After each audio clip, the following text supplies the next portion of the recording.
In the world of Jane Austen, being a sister isn't just a family tie, it's a full-time job of emotional labor and strategic sacrifice. Today on Monica's Pie, we're putting three iconic sisters under the microscope: Jane Bennet, Elinor Dashwood, and Anne Elliot.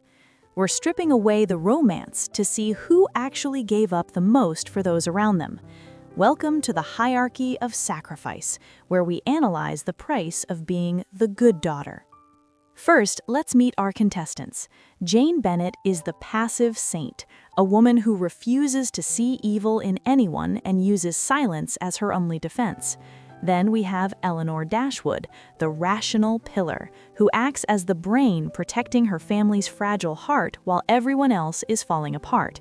Finally, there is Anne Elliot, the ghost of the family, a woman who was persuaded to give up her only chance at happiness and has lived as a shadow in her own home ever since.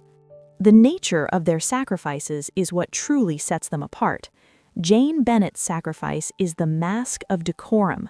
When she is ghosted and humiliated, she refuses to complain or make a scene to avoid embarrassing her family. She suffers in a polite vacuum, waiting for the world to fix itself while she stays perfectly nice. In the world of Monica's Pie, we call this passive sacrifice. Jane is the martyr of social etiquette, ensuring that her pain never inconveniences her mother's nerves or her sister's reputations. Elinor Dashwood, however, practices active sacrifice. She's the ultimate emotional anchor, carrying the crushing weight of knowing the man she loves is engaged to someone else, all while nursing her sister Marianne through a deadly heartbreak.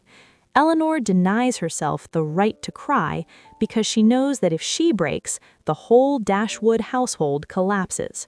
She is the worker bee of suffering, managing finances and social disasters while her own heart is being shredded in total secrecy.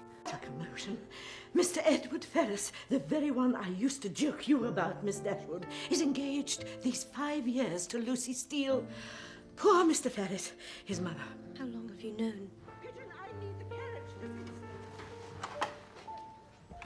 Since the night Mrs. Jennings offered to take us to London. Why did you not tell me? Always resignation and acceptance. Always prudence and honor and duty. Eleanor, where is your heart?